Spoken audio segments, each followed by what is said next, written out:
Welcome to Get Heavy Podcast.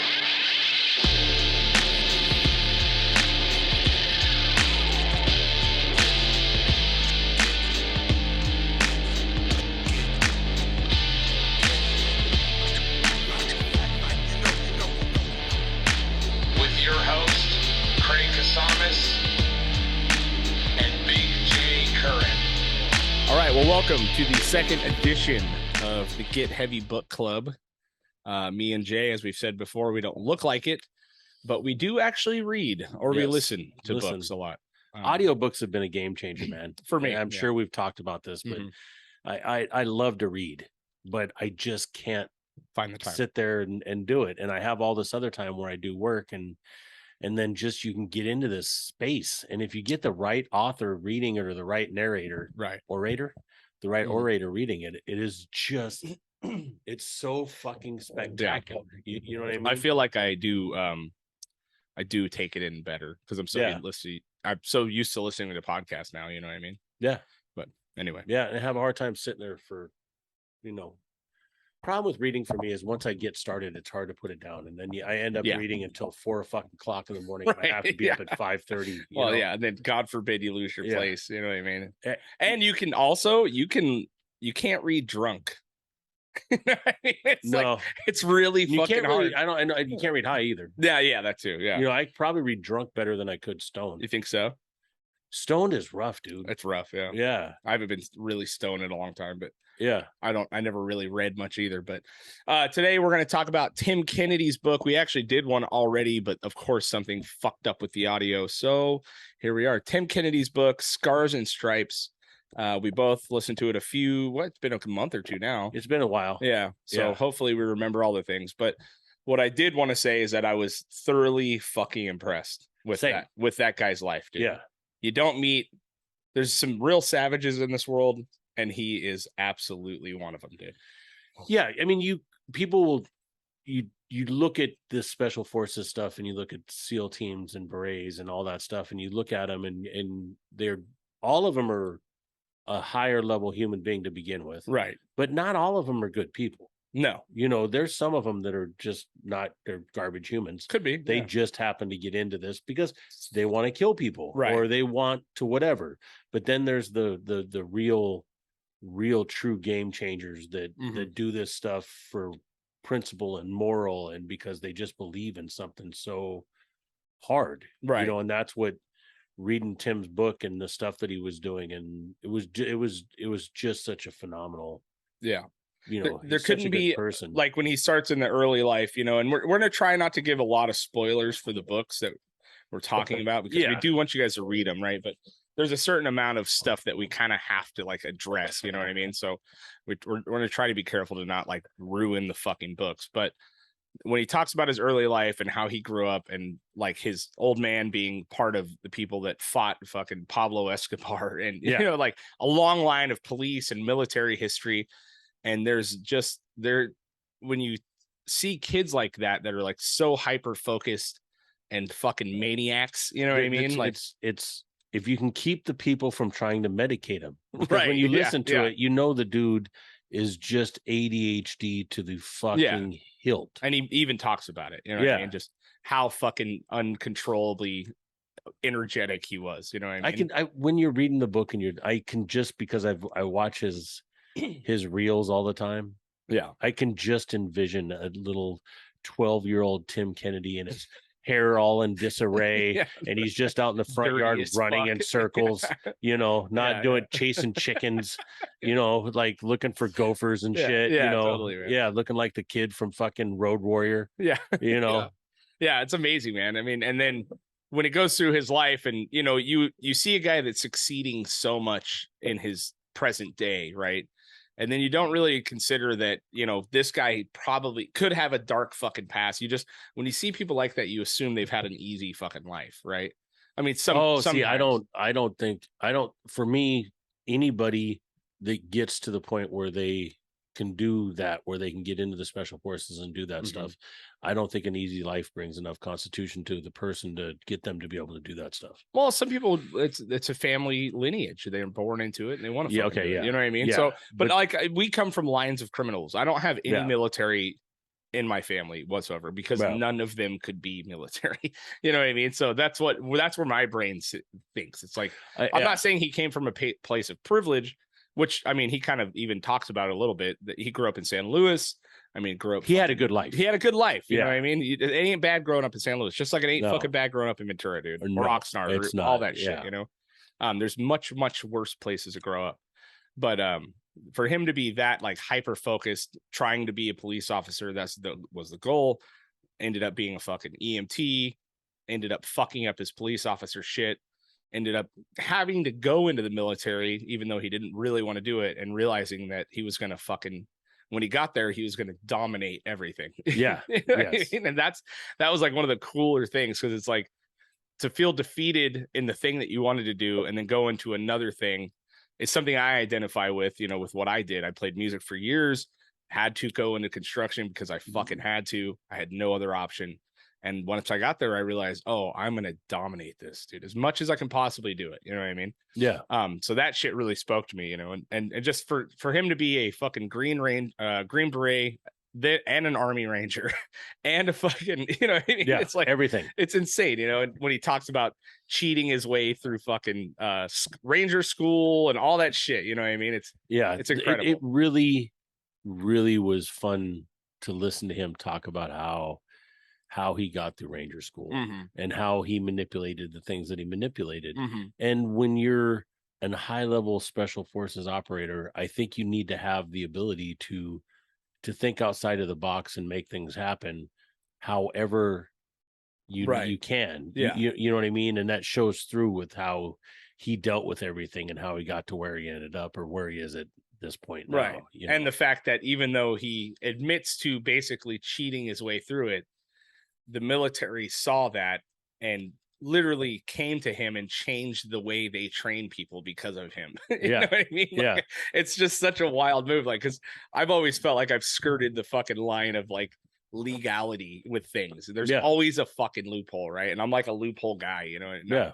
Not that I'm anything as awesome as that dude, but it's just such a fucking cool like DIY way to fucking to go against something that's so massive and has been there for literally 100+ fucking years at this point, and to be like, do we have to do it like that though? You know what I mean? And like get through it and then be a fucking, you know, a decorated sniper. You know what I mean? It just like, and then beyond that, you know what I mean? Hear his childhood stories, and then to find out that he was a decorated sniper, and what you have to do to be a sniper isn't like, it's not like the movies. The movies have to take everything and break it down into an hour and 45 minutes or 2 hours tops. So they can't show that you have to lay in a field a mile away and literally shit yourself because you can't move. Right. Because you're in the desert and you have to stay perfectly still. Right. Or you're going to blow the job. You know, and that sniper shit, man, just blows me away. It is. You know, another guy laying in a position for 24 hours, right, and can't move, can't get up and go take a shit. You can't go take a piss. You just have to lay there and do what you have to do until you get that shot. Right. And then you're looking through a scope and sending one bullet through somebody's skull. Right. You're playing the most high stakes game of fucking chess on planet Earth. And there's nobody shooting at you.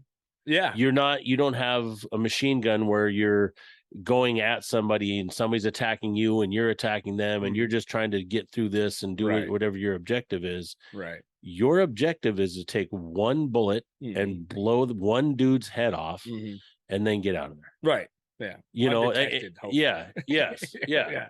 It's just wild, man. The stories that he tells, you know, after he gets out of Ranger school and Green Beret school and all that shit and getting into active military, with some of the, I mean, he has seen an insane amount of combat. You know what I mean?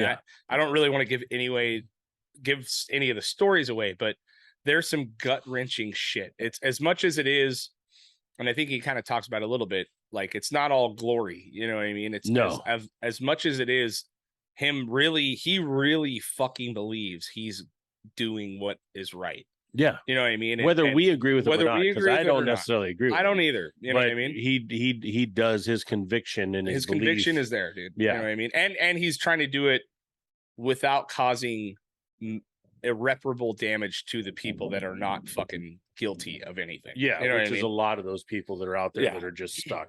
Which is a lot, you know. And just he talks about some of the firefights and the fucking, you know, the 6-day standoffs and the fucking the being pinned down for days at a time. You know, it's just it's the most insane fucking story on earth. And then even on top of that, when you go back, you think about him fighting with Chuck Liddell at the pit. Oh, that was some of my favorite stuff. Is just the getting treated, you know, going through work, training at the pit, which for those that don't know, and I'm sure a lot of you guys do know who Chuck Liddell is. Chuck Liddell fought out of San Luis Obispo, and he trained under Ackelman. And he trained at this place called the Pit, and the Pit really brought out a bunch of savages. Right. And Tim Kennedy came in as a child and going in there as a teenager. Yeah, as a teenager. And going in there and having to spar with Chuck Liddell and like some of the other people, and I can't remember anymore who he named, but he's like was it Randleman? Like there's there's a litany of names that are elite, like some of the most dangerous motherfuckers on planet Earth, you know? Early MMA savages that we all still to this day, like when you say Chuck Liddell, you know, everybody, well, I get excited. Yeah. Like I just think back to him standing there all square bodied and just fucking lighting people up, man. You know, and then as a 16-year-old or 17-year-old coming in to that place, and you're like, you know what I mean? Yeah. And for them to give him no love whatsoever for years, you know what I mean? Not even the time of fucking day for the most part, and you just keep showing up, dude. Is insane, you know. And I know that's how a lot of like those real gnarly MMA and jiu-jitsu gyms are. They don't the older ones. The older ones, the old school everything's shit, changed. You know? Now everything's friendly, and they want you to be a part of it. But and they don't want you to get knocked out, right? You know, where before it was just okay. You know, when I was younger, I trained at Koikan karate on Main Street, and what I liked about it was you trained for a little while, you went through the basic stuff, and then once you got to a certain point, you fought, and they fought all the time. Rogu, you put on the headgear, which looked like a kendo headgear, and you fought. Yeah. And so when you see the Japanese lettering that Chuck Liddell has on him, it is the letter for Koikan. He trained in Koikan. Yeah, and you heard about him. Yeah. Before you heard about MMA, when we're in these classes, you heard about, you know, because we had savages that you know that came in there and fought, and just like it was legit dudes, man, that just watching the high level black belts and stuff spar was incredible. Michael Hayes, man, he's a brother from a black dude from the Avenue and a big family down there, and watching him get in there with dudes, and you just could see that nobody wanted to get hit by him. You don't want any of that and heat, they would talk about, he would go and fight with Chuck, and they would talk about their fights and how incredible it was, you know. And here Tim Kennedy is, you know, a fucking kid. Youngster getting in there with one of the gnarliest human beings in the world. Yeah, literally time. My daughter has kids in our house right now. They're running lines for an audition for a play, and they're roughly about the same age as him. Yeah. You know what I mean? And I think it would give me a straight up heart attack if my kid was gonna be like, yeah, I'm gonna go down to the pit, see what happens. You know what Except for Bronson. Yeah, well, Bronson, I could see that one. He'll be tapping guys out. But back to it's just his book is fascinating. It's insightful, especially when it gets into the later years and basically the human rights activist work that he's been doing over the last 10 years, essentially as a private operator, essentially. But the story about him, and I don't want to give a lot of it away, but him getting over there when they were evacuating out of was gnarly, out of Afghanistan, right, when we bailed out, right? Yeah.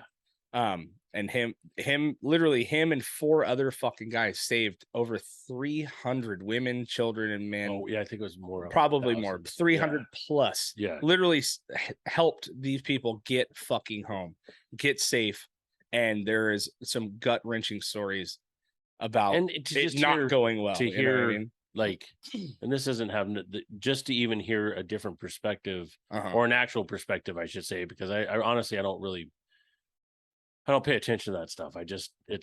It's government manipulation, and I just don't believe in it, so I don't really pay attention to it. However it goes, they're not doing anything for the safety or for freedom for us or anybody else. It's all about just trying to get natural resources and make money.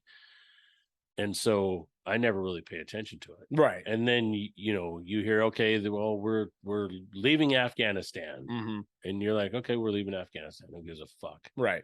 And then you hear him talking about it, and I've heard other people talking about it. And it's like, no, man, there's people there that helped us for years that are now going to be left to the Taliban. Right. Because as we moved, every inch that we move backwards, they move forward. Right. And they know who these people are that helped. And so people like Tim Kennedy and some of the other special operators and people within CIA and the FBI, and that I don't know about FBI, but I know CIA that had people that they used.